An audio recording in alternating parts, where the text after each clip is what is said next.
but I'm in control of how I cope with it and how I'm going to handle it. Am I going to make this problem worse by coping in an unhealthy way, which then turns into a bigger problem? Or am I going to be solution driven and figure out the best way to go about it that's going to minimize the long-term stress of the situation?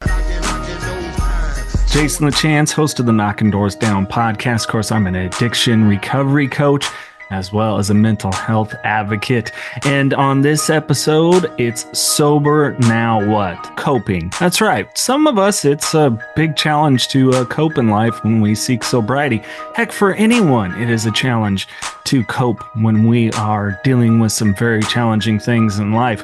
Well, I sit down with the founder of Bright Future Recovery, also in recovery herself, Cheree Ashley, and as well Dallas Terrell, who's a part of the recovery road trips along with Jeremy Miller. He is also in recovery. So we have a discussion around what has worked and hasn't worked for us when it comes to coping with challenging moments in life, including being in sobriety and, well, going to those gatherings in which maybe people are drinking. And we discuss managing those stories we tell ourselves in our heads about ourselves that can often be negative. We get into this and so much more on this episode of Knocking Doors Down. And I just want to say a big thank you for either being a subscriber to the podcast, or if it's your first time, please hit that subscribe button. If you're on YouTube, also leave a thumb up on the video, maybe a comment in the comment section. And if you're on Apple Podcast or Spotify, please subscribe, leave a rating, and a review. All right, here's this episode with Cheree Ashley and Dallas Terrell. Thank you for joining me, as always, my lovely friend, Cheree Ashley. I mean, goodness, Bright Future Recovery. You got too many for me to name now. I'm so proud of you. Thanks for joining me. And my new friend, Dallas Terrell. Love that last name. Formula One team for fucking ever, Terrell. Thanks for joining me. Terrell. Yeah, whatever feels right. Whatever feels right. Yeah, I got thick skin. Yeah. I'm not that sensitive. Because you can cope, so that's what we're going into. Great topic Cheree came up with. It's with this continual series, Sober Now What? Coping. Mm-hmm. I mean, how many of us out the gate didn't have anything to cope? Right. You know, not only, like, I kind of want to jump in because it wasn't just for me the things I was necessarily facing, but the wreckage of my past. I mean, like you, granted mine was a little different, but ending up in handcuffs, the shame of that, divorce, being too hungover the next morning, take my kids to school, all those things. So it wasn't just the present and future things to cope with, it was a lot of the wreckage of my past. Yeah. I mean, and I think that the biggest lesson to learn through your recovery journey are coping skills. I feel like that's probably one of the top 5 things to really work on or try to obtain in treatment or whatever the journey looks like for that person, because life is hard and facts.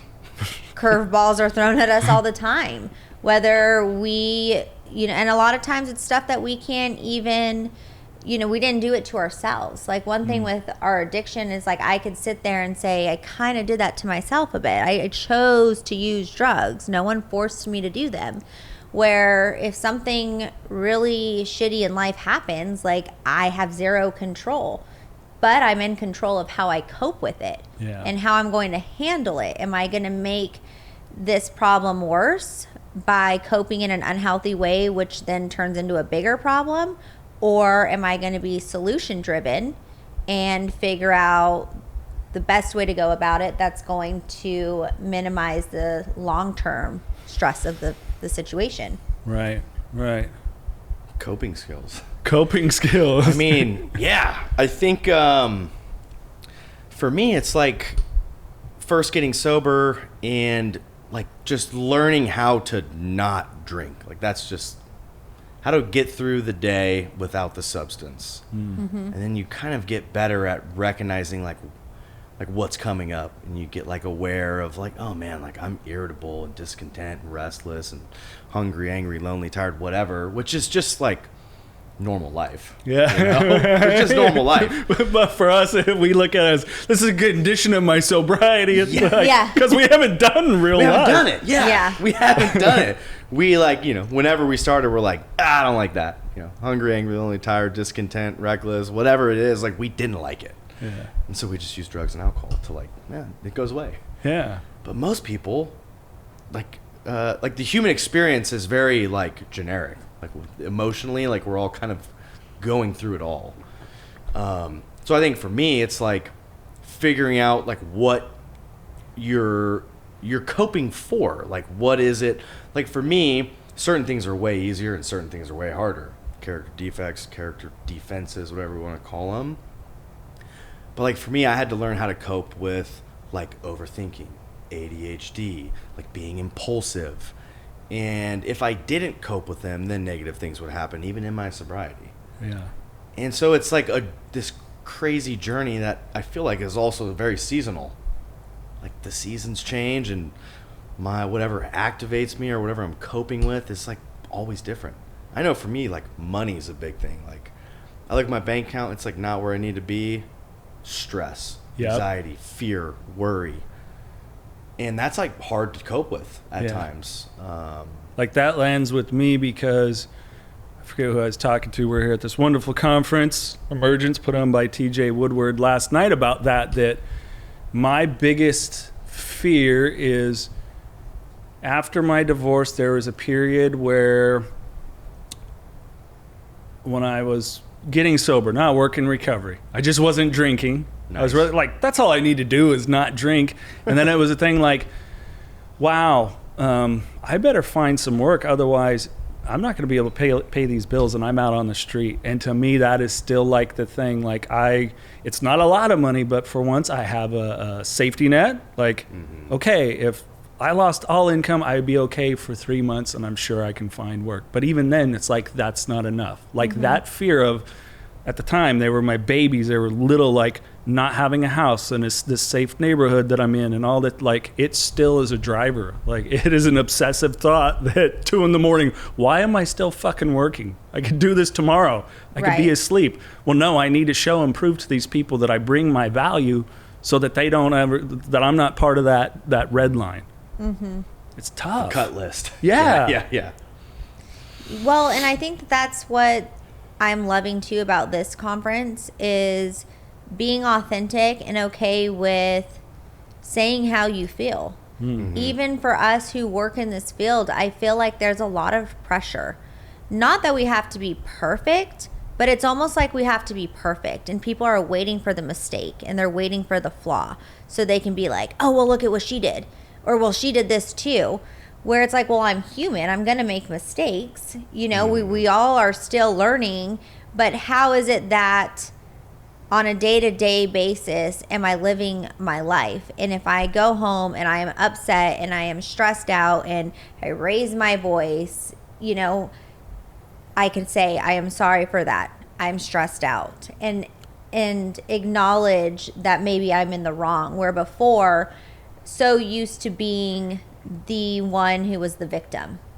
I'm upset because they did this to me, you did this to me, and if you don't want me upset, then don't do that. Where now it's you know what, it's nobody's fault that I came home. I'm on edge because I had a busier day than usual, and that's okay. And I can apologize for it and move past that. That's something that I feel I am proud of myself on a daily basis is not playing the victim. And I did that for a long time. I take full responsibility and own up. You know what? Yeah, you're right. I did make a mistake there and I shouldn't have communicated it that way. And I am sorry for that. Whether you accept my apology or not and you want to hold it against me, that's really irrelevant. That's fine.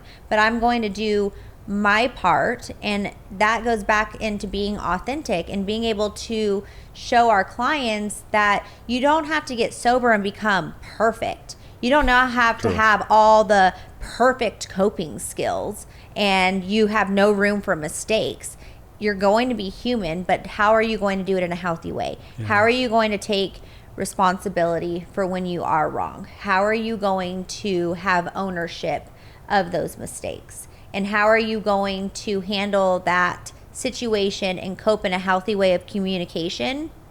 Then revert back to old habits of, this is a reason for me to curl up and become victim again, and a reason for me to go self-medicate or use or get drunk or whatever it is that we've all done in the past that caused a lot more issues. Yeah. You know, so I feel like that's something I love about this conference, is that we are all in a safe place to be like, you know what? This fucking sucks, or this is hard, or I didn't like that. Yeah. And that's okay. And I'm going to speak my mind, because nobody's going to make me feel little, and nobody's going to put me in a corner and tell me that I can't think or feel that way. Knocking Doors Down by Carlos Vieira. Now available wherever you get audiobooks. I wasn't done partying, and I didn't want the binge to end. I think I knew that when I finally got home, I'd have to face what I had done, and I wasn't ready to do that. Being responsible for my actions wasn't something I was looking forward to. I had abandoned my wife and baby, my family, and my business. I wanted to avoid the shame of returning to what I had left behind. Even though I was not yet going home, I wasn't sure I had enough resources to continue the binge. Click the link in the podcast description to find out more. The We're Out of Time podcast with Richard Taite, musician and social media influencer Andrea Russett, How long you got? As of today, 2 weeks. model and Instagram sensation Lacey K. Summers, You've never done a drug or a drink, have you? No. the star of Netflix Tall Girl Ava Michelle. The next morning, I found him, and You found him? I did find him. The We're Out of Time podcast with the man who revolutionized addiction treatment, Richard Taite. Subscribe now on Spotify, Apple Podcast, and YouTube. We'reOutOfTime.com, and we'll see you next Tuesday. For those of us in and around addiction and treatment, be it advocates or, you know, the work that you do, and like ditching the victim mentality is just vital to life. And a big Yes. part of our story, Huge. I know for me, I mean, you know it, first time we're really talking about Yeah. going through a home of addiction. Dad was a sex addict, molestation, not from him, from someone that worked for him, pornography in my house. It was always this thing of a victim thing to continue to go back to. And it really was like the little 6-year-old kid the whole time, like, you know, putting my feet down and then finding a woman that will mommy me. And it's like, you have to, for prosperity purposes, to be able to cope, you got to ditch the victim thing. Right. Because then you never get a look at yourself. You never get a look at that, like, how can I improve these situations, scenarios, relationships, etc. Like, oh, we got budget cuts at work. Hey, like, thank you for sticking with. I'm sorry, I'm cutting everyone across. Well, it's just about me. Like, how could you cut me? It's like, I'm cutting everyone's salary, but I'm not letting anyone go. Right. You know, or whatever it is. We can get so attached to all this shit, like the me. Yeah, and we can take things super personal. You know, where everything's just like personally being done to you. Like, Yes. It's just, people are just consciously going out of their way to cut you off. Like, they want to fuck you over. They want to slow you down on the freeway. Like, they don't like you. And I get caught in those stories all the time where I'm like, dude, like, none of it, like, no one cares about me. Pretty much. Like, I'm on the freeway. No one gives a shit, dude. No one knows that I'm here, you know? Well, how do you think we start to maybe help newcomers with that process? You know, I know Cheree, like you, home of a divorce. Me, I was always hearing the threats that it was coming, like divorce was coming. Not it being explained, other than, you know, my mom was beautiful and that she's like, your dad and I are having problems. You know, you may have seen these papers on the table. Just know that you're loved. Like, she never badmouthed him, and it took a long time till it was like, is Dad fucking on drugs or something? It was shortly after we went to Disney World, a whole bunch of us. My best friend, his family did a cruise or something. My dad's just wanting to sleep. Oh, because he didn't have his fucking dope. Like, and I was like, what's with Dad not participating, you know? And he seems to be drinking more on this trip than usual. He was never, like, much of a drinker. It was like, what the fuck is going, you know? And so I wonder sometimes if that's too, is that, you know, we're both parents, and I'm in scenarios where I'm having to talk to my teenagers because they're almost at legal adulthood like adults. And how much that maybe helps. Do we, I guess what I'm asking, where's the fine line from your experience in working directly with people between babying and being an asshole about it and helping them change that mentality and understand how awesome it is to take ownership. Well, and that's the interesting thing that you bring that topic up, because majority of this conference, I've actually been sharing that with Dallas, and you say babying versus, being too hard, where really and we've talked about it in the conference a lot also, fear driven. I feel like I parent my kids very fearful. And with that is trying to balance it all in a way that it's going to be okay when they grow up, that they look back and said they had the perfect childhood, because I've yet to hear anyone really appreciate their childhood. Either parents were successful, but they worked too much, so they missed the games, and the nanny did the laundry and did the cooking. So I told myself, the second I have kids, I'm not going to ask for help. I'm not having someone come in and do my laundry. I'm not having someone do my grocery shopping. I will go to the grocery store myself. I will make dinner myself. I will not miss a game. I will be at every single game.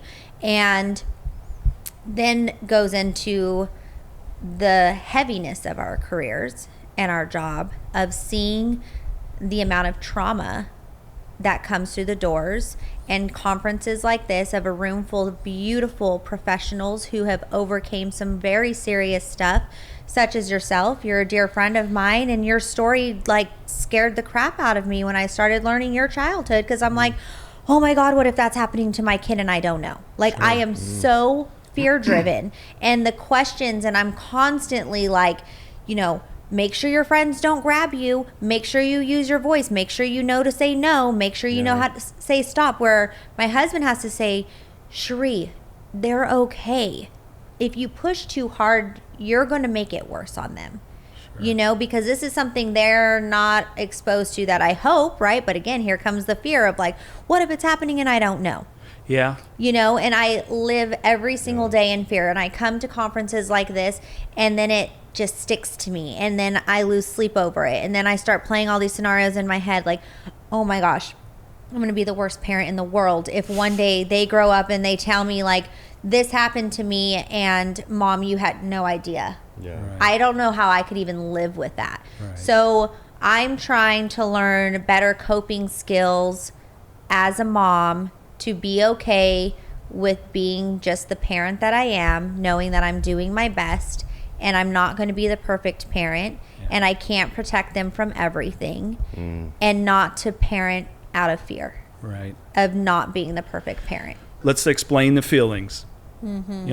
Where these things are going to leave you, whatever it is, drugs, alcohol. Look, it'll feel like a warm blanket for a while, but the shit is eventually going to hit the fan. But it's also fun until it's not fun anymore. Right. But it's also, where do we not just with our kids, but understand there's going to be some exploration of life. That's what life's about. So how can we educate, let alone our kids or the people that we work with? I think I don't anymore. I had 7 sponsees at one point, and that's the best that I could do, was dude, I'm 6 months sober, and my family, and I know how they are. This individual is Mexican. He's all of them are going to be my uncle so-and-so. He's dude, fuck it, Holmes, whatever. That's how his uncle talks. I know his uncle. I'm not going to not have my Corona at the barbecue, man. That's your problem. I'm you got to kind of start accepting those things. Right. True. And that coping of the relationships that you loved at one time aren't going to serve you anymore. And those are going to change too. That hurts. Yeah. That's hard when you have people that you love, the relationship changed. My best friend, he's not a big drinker, but he drinks, and I was so worried. I've known him since I was 3. How's that going to change? And the first time I went up there, when I was really working my recovery, after I broke down to him crying, drunk, everything, everything came out, and he had no idea. Yeah. We grew up like brothers. He's hey, just so you know, I'm not going to drink around you for a while. That's awesome. He took the news. I just love you. You're the best person ever. It's all. And that's pretty supportive, though, too, right? Yeah. That's pretty supportive. Wow. Yeah. And he had other people in his life too that same scenario. Hey, no, we're not having alcohol around this. Yeah. You know, and that's another good way for support systems to be able to learn how to cope with life, even though they're not the ones with the problem. Yeah. You know, and I love when families are like, okay, it's not us, it's them. You know, we're not taking it too far, but they are. Okay, well then if they're the ones taking it too far, imagine how hard it's going to be for them not to do that. How hard it's going to be for them to go to, you know, an event or a family or friend gathering and not have a drink and not order a drink. Right. If it's so them and not you, can you go to an event or can you go to dinner and not order a drink with your friends? Yeah. If your answer is no, well then we really got to look at the problem here. You know, how are you coping with just being able to socialize? That's something that I feel like a lot of people, I mean, to get on the topic of alcohol, but it's so sociably acceptable and everyone associates with, I'm going out with friends, I'm going to have a drink, I'm going to dinner, I'm ordering a drink, it's Friday, I'm having a drink, where it's like, why do you feel the justification, even if you're not an alcoholic or have a problem, that you need to have that? Where are you able to find fun in just being able to order a soda or have water and not have anything? That falls back on, to me, coping skills. Yeah. Right? How are you able to cope in an environment of other people drinking around you and saying, I'm okay to sit here with myself and enjoy this moment and have fun in this time without anything? Yeah. You know, and that's thing that I think we need to teach to society, not just if they're being supportive of somebody who has a loved one that's struggling, but more so if they have a loved one who's struggling, because that's a lot of times really hard for the one that's going to treatment and going back into society, and they're trying really, really, really hard not to lean on that crutch and not use that as a coping mechanism and not having the family support at home to be able to get through that. That's really, really hard. Yeah. And I can think of like being the addict, the alcoholic myself, and not wanting to, I've taken responsibility for my addiction, and I would go and hang out with my family who was a bunch of normies, and they drank, and they've always drank my whole life. It's not weird to me that they drink. Yeah. But they're kind of like, you know, being supportive, like, hey, is it all right if we drink around you? And I'm like, I'm the one with the heroin problem. You guys want to keep drinking, like, that's totally fine. Yeah. But that's also kind of like a unique experience. My wife's an alcoholic. And every time we hang out with my family, she's a mess. Sure. Because they're doing everything that she loves. Right. So it's kind of this That's weird hard. world where I'm like, heroin, crack, Xanax all day long. Like, got sober at 21, hadn't even been to a bar legally, could give a shit about alcohol. Right. You know? But she's like, dude, they're drinking. I'm like, yeah, people do that, you know? Yeah. But it's hard for me to connect with that with her. Right. Where for her, it's like me walking around a shooting gallery or something, or people just Right. throwing crack rocks at my head, and I'm just like, oh, dude, like, I don't see him. And we've had a lot of conversations about it, and it's coping. Like, how do you cope with the discomfort? Or, like, before coping, it's like, what is it? What's happening? You know?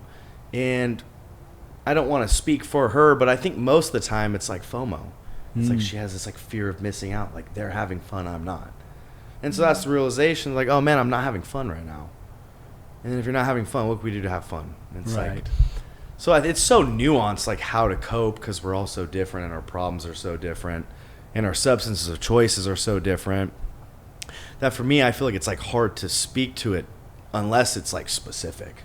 Right. And if it's not, I'm like, well, what's happening? You know? Yeah, What are it was hard to what are you relate coping because with? it's, you know, like for us with the same background of it was opiates. You know, that was my drug of choice. You know, never had a problem with alcohol or really any other substances growing up until I tried opiates, and that just took me out completely. Yeah, I mean, it was bad. Whereas for me, is like, I remember, you know, I had 2 kids. Like, okay, it's time to disconnect the baby makers here. Yeah, and nice. they gave me an opiate prescription, and I got sick as Violent fuck. sick, yeah. And I was like, oh yeah, dump those things. But would you go get me another couple beers? And it was literally, it wasn't Tylenol, it wasn't ibuprofen. It was go grab me a couple more beers, and I milked the shit out My of balls it hurt. because like I'm in pain.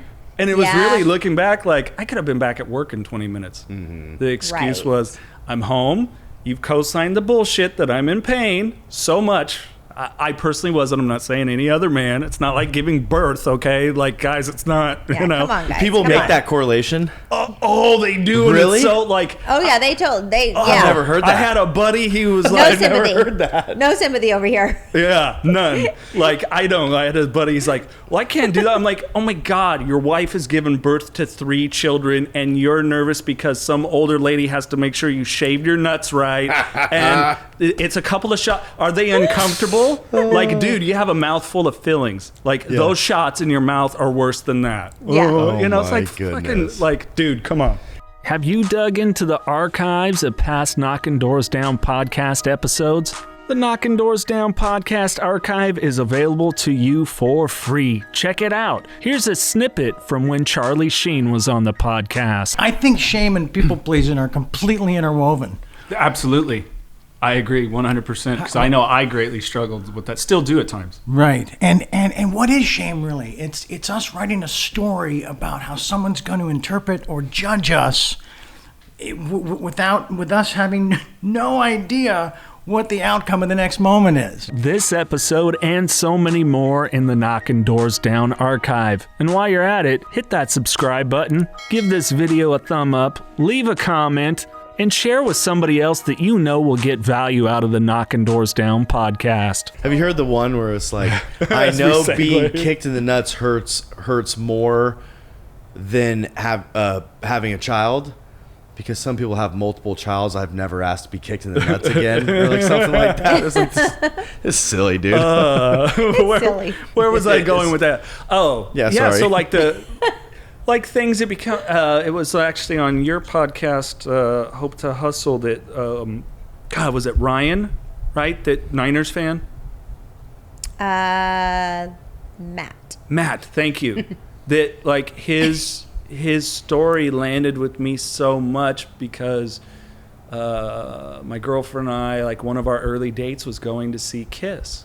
And I'm like, I have never done this not drinking. I never got blacked out or any of that stuff, but I was so afraid. And I remember him talking about that, being a big Niners fan, going to the football game. Yeah. Because what would you do? Everyone I went with, you know, we pregame in the parking lot because beer's like $97 the first 4 ounces. True. And I don't want to spend $1,000 today. Right. Yeah, all that. And it's like even that shift of, like you're talking about with the wife, how do we find fun? How do we have fun? How do we let go of the inhibition? Am I going to have fun? Because I did. I was up singing like Paul Stanley, you know, I love you people, come on, let's kiss, you know. Yeah. But I was fearful. Right. Well, and I think too, with Dallas, you bring up a good point with family. So it's like, you're in recovery. If you were to come out of treatment and tell your family, I can't have alcohol around me to support me through this process, I'm sure they would do that for you. Is it challenging, being that this is your spouse, not their immediate family, but your immediate family? Yeah. And she has a problem with something that was, you know, a little bit more triggering for her than alcohol was for me in my recovery. Is that something, you know? And I guess it's something I had never really thought about as much as with spouses and having in-laws be supportive, or groups of friends. It doesn't just have to be in-laws, but a group of friends saying, hey, you know, I'm dating this person, they're in recovery, I'm a normie. Are you guys okay with supporting the new person that I'm seeing with no alcohol if we all go out tonight? Right. Or does that person have to say, you know what, all my friends are huge drinkers, I know that's uncomfortable for you, and now we just can't go at all, right? And this kind of goes back to the friendship thing that we were talking about earlier, is, you know, things shift in recovery, you know, and sometimes you are able to have the same group of friends. Sometimes you make that personal decision to remove yourself from the situation. But what about spouses? What about bringing somebody else who's early on in recovery or really struggling with that? Do your friends and family support that person? Yeah. Yeah, you bring up such a great point, because that's what I was sitting there thinking, like, then where's the coping as well? if it's a situation of Uncle Bobby's like, fuck you, I'm not going to not drink. It's Thanksgiving. There you go. Okay. Hey, Mom, Dad, Grandma, Grandpa, I love you guys, but I'm not going to be there. Like, really? Fair. And then they try to dump on it. I mean, that's a thing to cope. That's huge to have to cope through. So what you're saying. That's huge because that is your happens. immediate family, you know? And now you're having to choose. Right. Now you're having to choose. And where's the line of is this is fair? And how do you go about feeling okay with either decision? Yeah. Either I'm still going to go with my family. Sorry, that's a problem for you, or sorry, family, I can't go because this is my future and my family. Right. That's a tough one. Well, yeah, because you can run into well, Uncle Bobby's Uncle Bobby. Right. And it's like, well, He ain't I don't ever know. gonna change. Yeah. Well, on the one hand, it's like, I love you, Uncle Bobby, but fuck you. Yeah. Right. Yeah. Well, Like- can Uncle Bobby not go to Thanksgiving? Yeah. Right. Has anyone talked about uninviting Uncle Bobby? There's going to be a guy named Bobby who's an uncle watching it. It's like, Watch, screw you somehow guys. this Thanksgiving, we're going to come across an Uncle Bobby. Right? Dude, I remember I just had like a flashback of like doing a podcast with Jeremy about Thanksgiving and like the holidays were coming up. And we were like, this is what you need to do to like take care of yourself over the holidays. And in doing the episode, we realized that we have no idea how to help you over the holidays because we don't know who we're talking to. Right. Like we were Right. basically just projecting like what would be helpful for us, you know?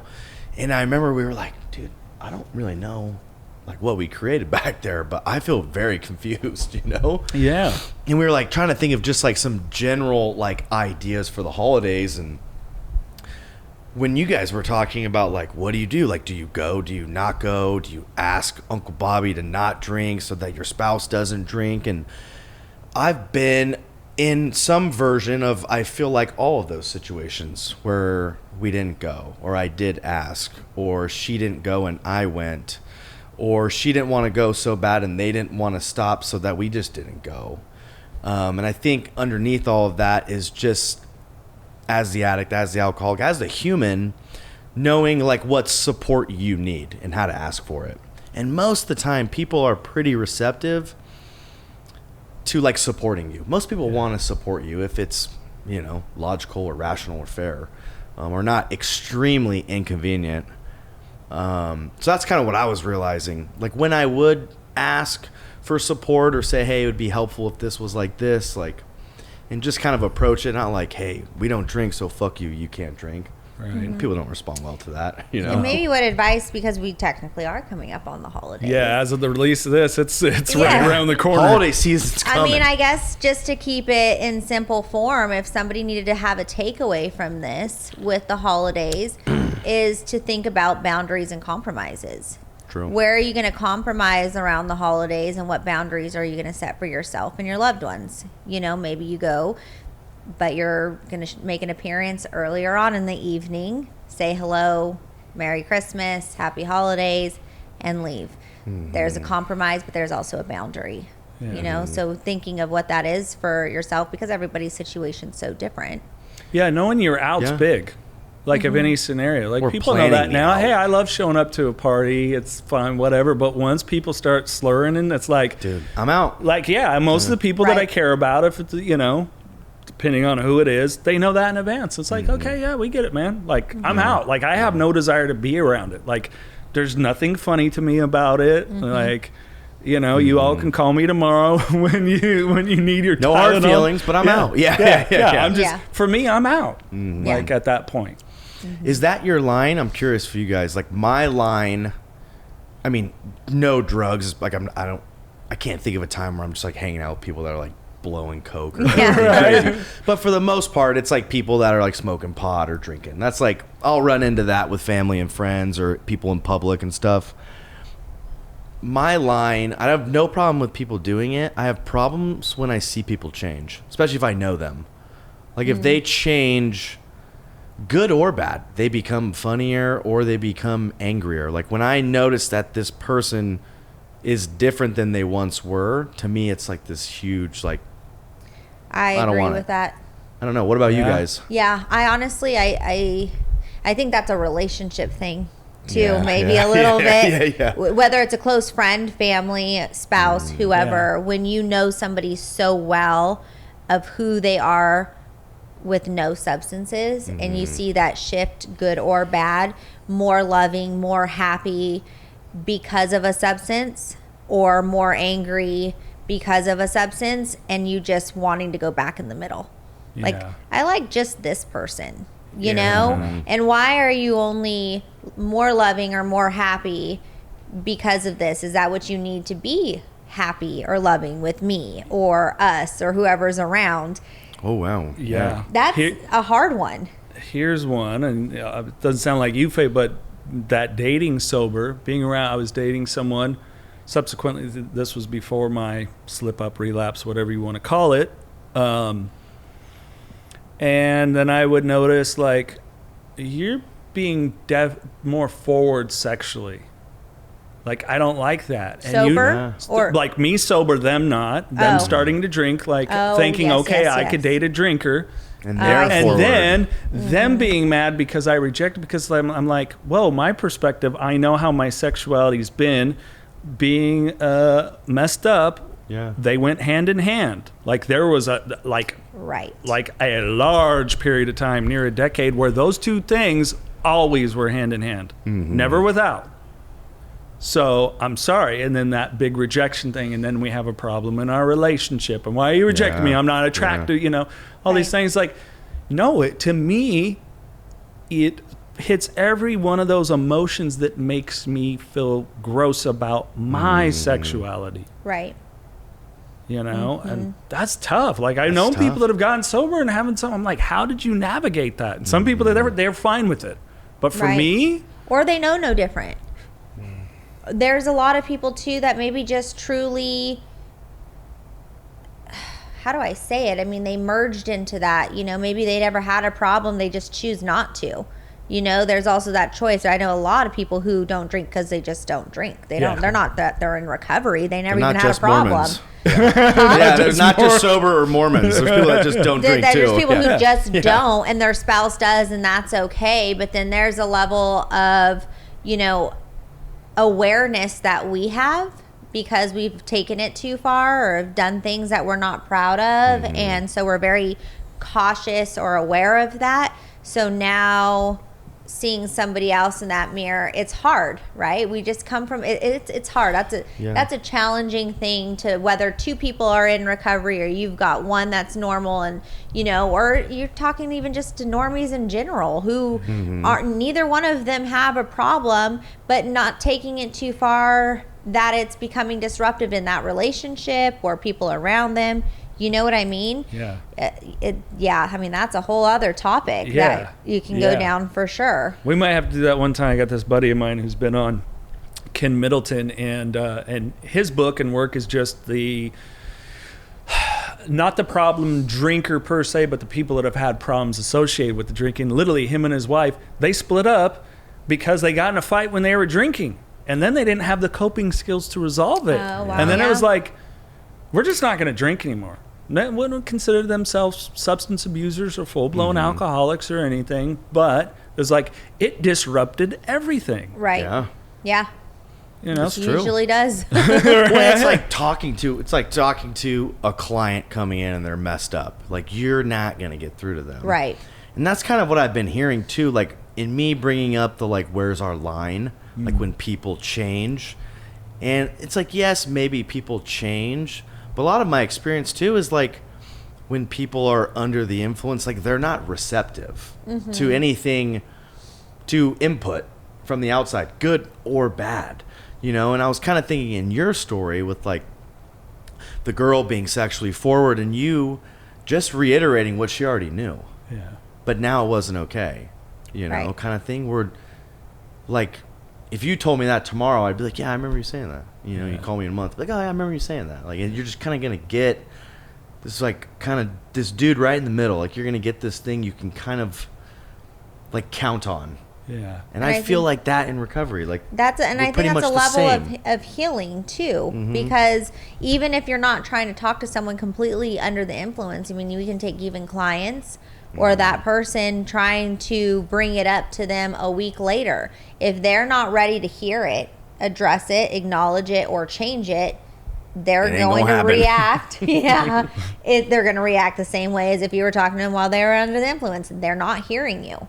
Defense. Yeah, defense, Barriers, shield, walls. block up, everything, go away. Earplugs. Because we've had to emotionally do that anyway. Right. I mean, I don't know much of your story, Dallas, but Cheree and I, we had it. We even, I think we even landed where you're like, I'm not really sure that I had trauma, and I'm like, well, but your parents divorced, and you're like, it was. I think I gave you a motherfucker moment, right? Yeah. Where you're like, shit, that did hurt. Yeah. And it's like, I think those things, we carry it forward.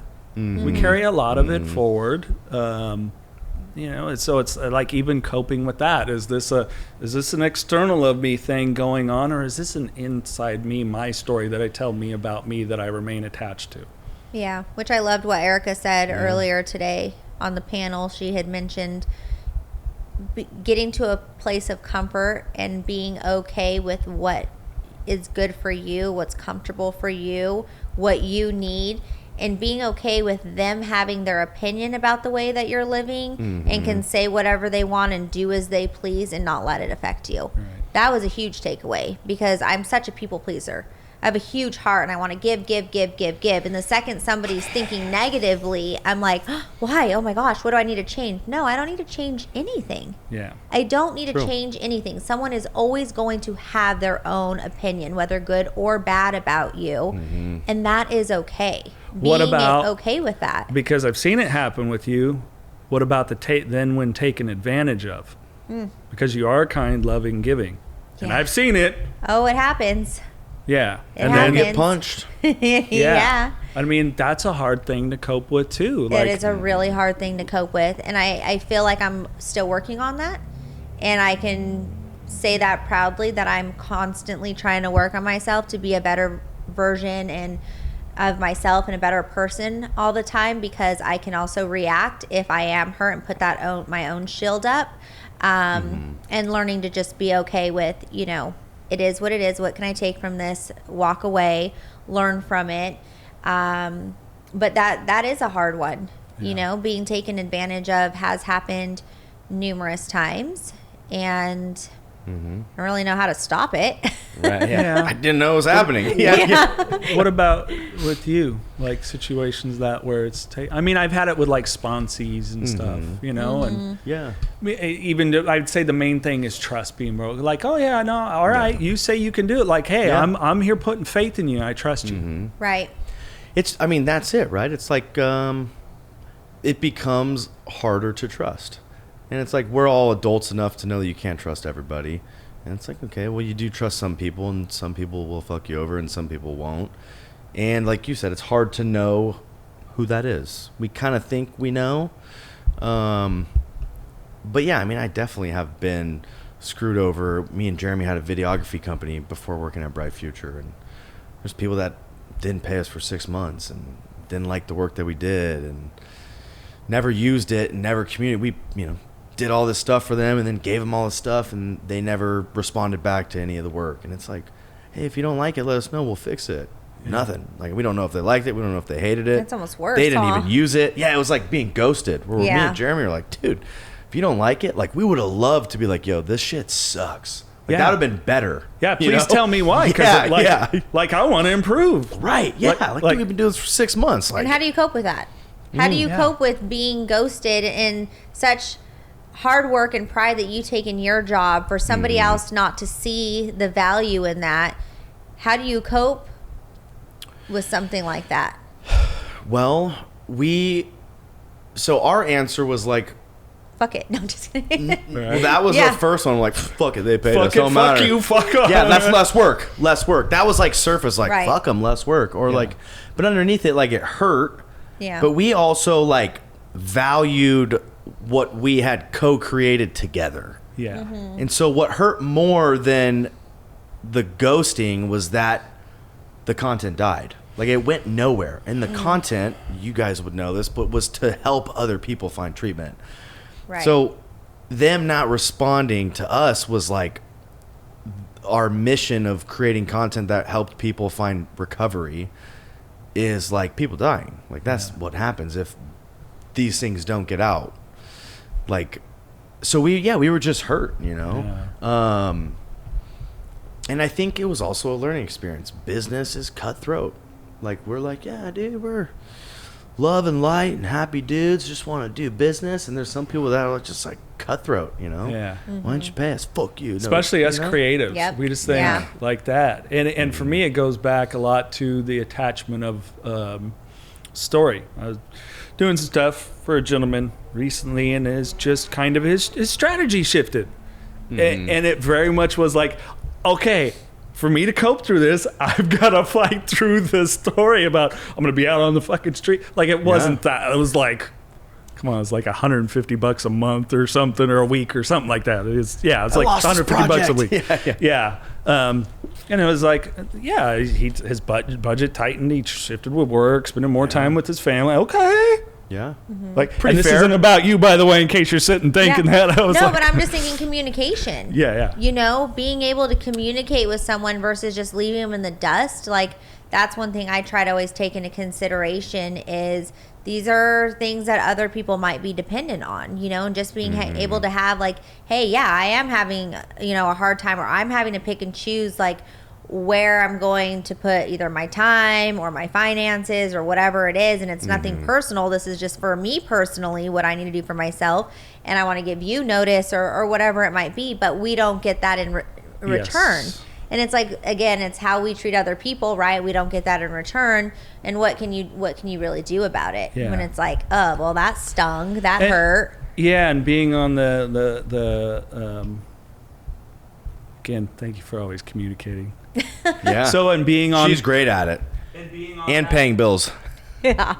A little impulsive with that. And being on the, like, you don't even get it. You and Jeremy didn't even get a chance to be on the loving side of it. Like, there was no understanding. You know what I'm saying? There was no, like, yeah, you're spread thin. Yeah, you have a family. Yeah, you have these things. Like, I'm always here for you. Like, you don't even get that fucking chance to be loving on the other end and go, yeah, I get it. Yeah. Like, oh, it was great. Thanks, guys. But we changed strategies. We really appreciate you here. You know, nothing. It's like, that's a having to cope with. That being ghosted. Yeah. That people just do. It's chicken shit. Yeah. I know I did it in my addiction. For sure. Yeah. Me too. Yeah. And I apologize to anyone if I still do. I know I'm busy, and if I don't respond. If I've ghosted you, I do apologize. I do apologize. It's not intentional. Please come to me so I can make amends. Well, I had it recently. So my best friend's middle brother is recently his birthday, and I text him.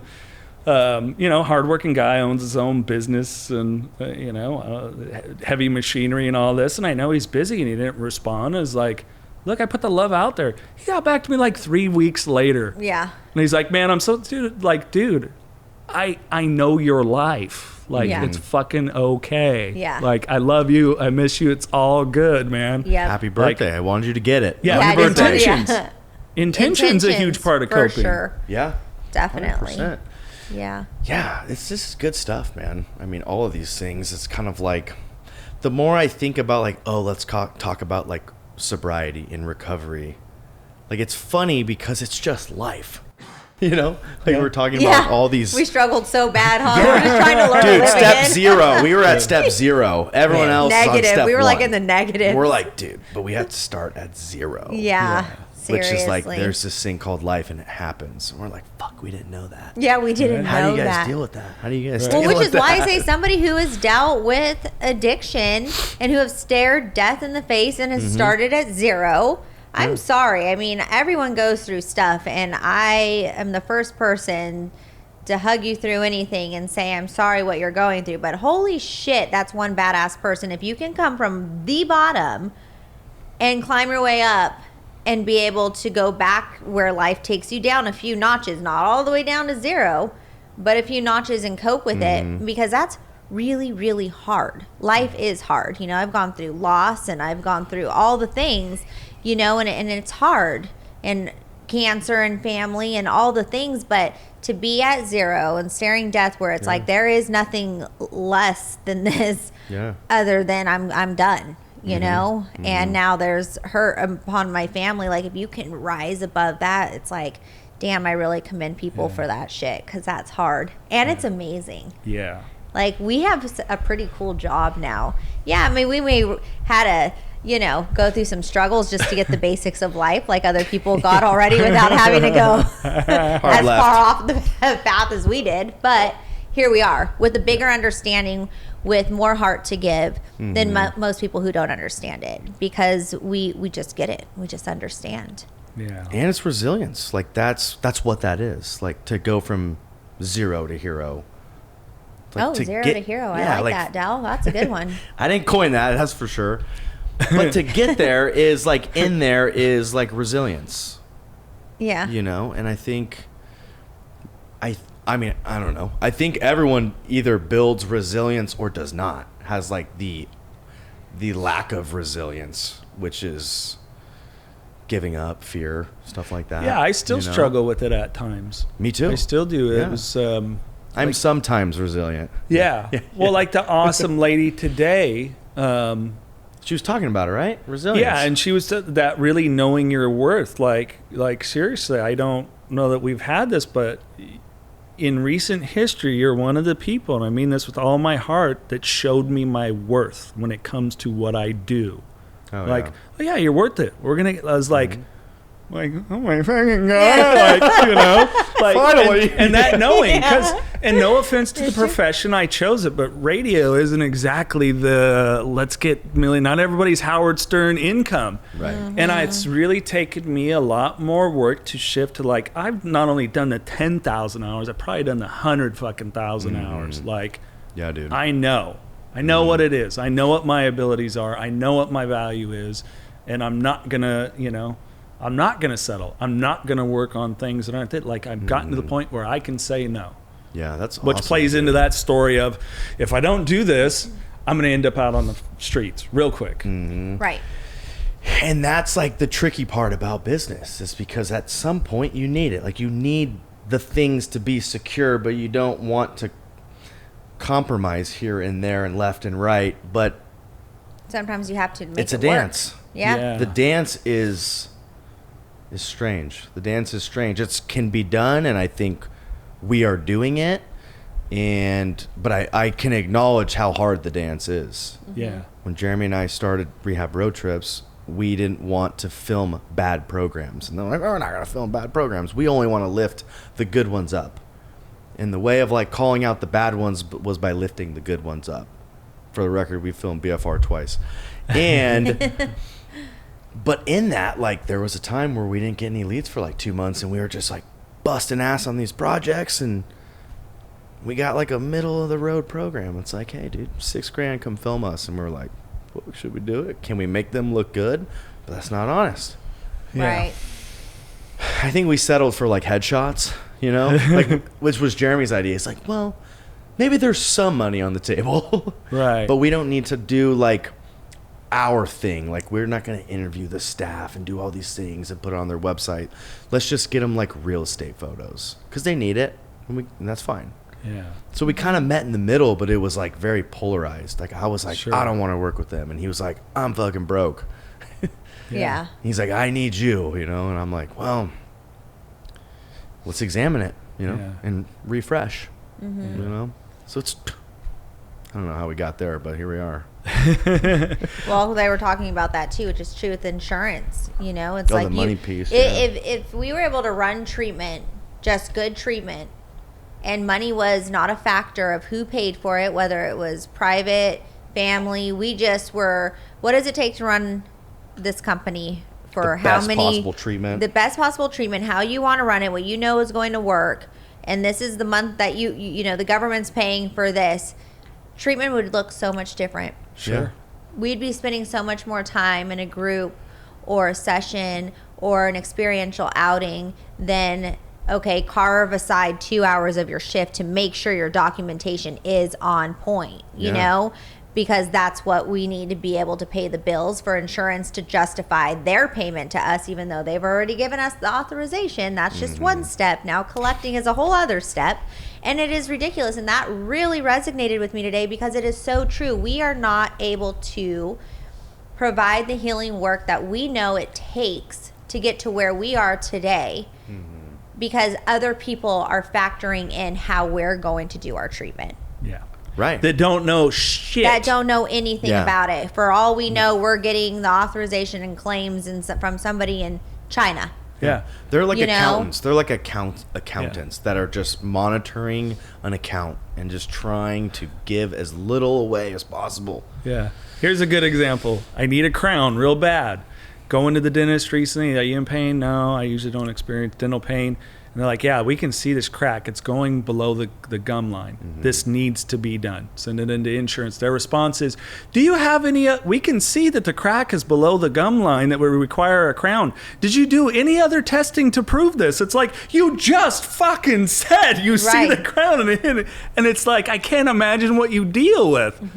Like, yes, clearly you need to do medication-assisted treatment with this person because they've been doing fentanyl for a year straight. What other proof do you have? Like, you just said. Yeah, exactly. It's awful. It's really hard. Lord. Man, dude. It's wild, right? Let's close on the word intentions that come up, and I think that's such a big part of coping. Because it helps me when I look at something and go, am I doing this for the right reasons? Like, how is intentions not only played in continually coping with scenarios, but just daily life in general? Well, I mean, I think your intention, like your reason to do something, your why, it's like there's a lot to, it's either like motivating or it's like illuminating. Like, it's like the intention can like motivate you to like do the thing, or it's like illuminating you on like why it's important. Yeah. And so for me, there's like a scale of intentions. Like, oh, like what's my intention with this conference? And it's like, you know, like I want to meet a lot of people and like make some connections and also hopefully drum up some business. But never once was there like, let's do a badass podcast with Jason, who I just met, and Cheree, and, like wondering where Will's at right now. Yeah, where's Will? But so that's kind of how it is in my life, where it's like there'll be times I'm talking with my wife and my intention is to like have the outcome I want show up in her, and that's fucked up. So it's like, and that's where it's illuminating, where it's like, damn, like my intention was like for us to get there. Never like, how can I support you get to wherever you want to go? And a lot of that was been said in this conference, where it's like dictating and controlling and like wanting things to work out the way I am. And so for me, most of the time, intentions illuminating like what needs to be looked at. Right. Never heard it put that way. Thank you. I don't think I've ever realized it. I felt like that until right now. Yeah. See, that's a fucking awesome moment. Yeah. That's a continual thing of the growth opportunities, right? When we're open. Yeah. Yeah. I love that. That makes total sense. And I feel like when it comes to coping and intentions is always, every day I have to set my intention for the day, because my day can be chaotic by the minute. I can look at my phone right now and there can be some real shit hitting the fan for all I know. One of the facilities, I never know what my day is going to. It could be. For all I know, it's on fire right now. And that happens. You know, I have to put out a lot of fires. I've become solution driven and solution oriented. And every day I just have to wake up with the intention in preparation of my day can go real smooth and calm, or it can get real crazy. And how I'm going to cope with my day is based on the intention that I set when I woke up. Yeah. So if my intention is there and my intention is to help people, even if somebody in this industry wants to say that I'm the worst professional and the worst program because they're dealing with their own crap and they're not healed and they want to reflect that onto me, that's their problem. My intention is to keep doing what I'm doing. Or it's the family who wants to blame someone because their kid is an addict and they want to blame us because their kid left against medical advice and we did everything we could to keep them there, even though we legally can't hold them against their will. And now we have a very upset mother calling us saying, we're going to sue you and we're going to write a bad review and we're going to go call the news and say how awful you are. Right. Yeah. That is really hard trying to to cope help. with Yeah. when my intention is set right. Yeah. But I continue to cope in healthy ways and find my coping mechanisms, whether that's going for a walk to the gym or just putting the phone aside and hanging out with my children. That's what I do because my intention is pure. Yeah. Yeah. And Well said, Cheree.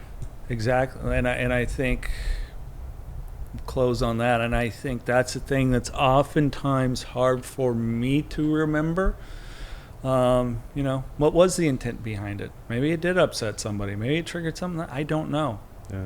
I also can't force them to get to the, okay, what's underneath that? Right. What's underneath that? What's underneath that? Like the parent that's, I'm going to write about it like, okay, well, like they're not going to listen. If you go, why?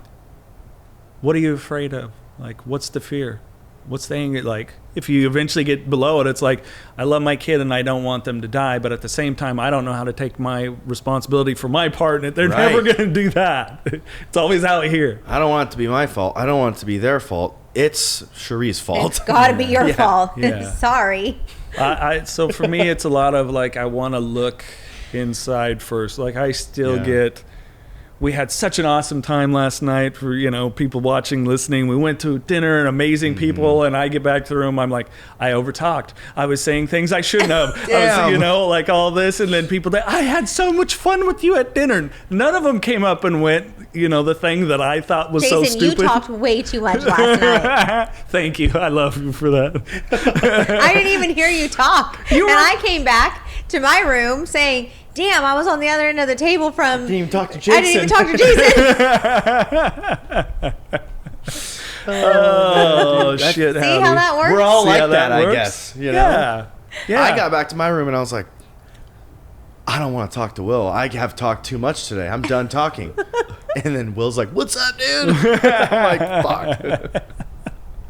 All right. Plug it away. Goodness. We're up to 4? 4 Quattro. treatment centers? What's treatment? Just kidding. Place you I'm learn done. coping skills. It's time for me to go to bed now, I think. No, I'm just kidding. But people want to find out more about all the work you're doing. And Yeah, how they connect. we do have 4 locations now, expanding into San Luis Obispo County, which is like my second home, and it's definitely needed in the area. And I've worked greatly with a lot of other professionals in the hospitals there, and they've expressed to me the need that they need in that area. So we have a primary mental health that is just opening, and an outpatient program for clients to get continuum of care. And we're really excited to serve San Luis Obispo County. We are now contracted with San Benito County Medi-Cal, which is Huge. Bright Future Recovery, the OG program that's coming up on 10 years in January, which is crazy to think. So we're able just to serve our community and help with no matter what their circumstances are, whether they have Medi-Cal and or they have insurance. We still give scholarships. It's one thing Bright Future Recovery is known for. If somebody is in need of help and we're able to help them, give us a call. We'll help any way that we can. Yeah. And in knowing you and having met a variety of your staff, that is a mint thing. Like we may not personally be able to help you, but we'll help you. There's always an option. Yeah. There's always an option. And the one thing I would add is like the person listening or the person on the other side of the phone is generally, and I learned this from Jeremy, is generally in a crisis. And as creatives, it's hard to think of a solution or be creative when you are bogged down with like the worst moment of your life or your son's worst moment of your life. And so it's like, this is what we do. We're very creative. We know a lot of people. We're very resourceful. So like, don't try to figure it out yourself. Let us help you figure it out. Yeah. And there is something there, even if it's a scholarship, even if it's calling Jeremy at Sierra Health and Wellness, whoever. Like, we know so many people, and let us be creative on how to get you the help. Yeah. Before you just assume you can't pull it off. Yeah. You know what I mean? Absolutely. That's my call to action if someone needs help, you know? Yeah. Thanks, you guys. Should I say more about BFR or no? Nah. Thanks. I love you both. I appreciate you. On that note, remember, no outside solutions to inside problems, and keep knocking doors down.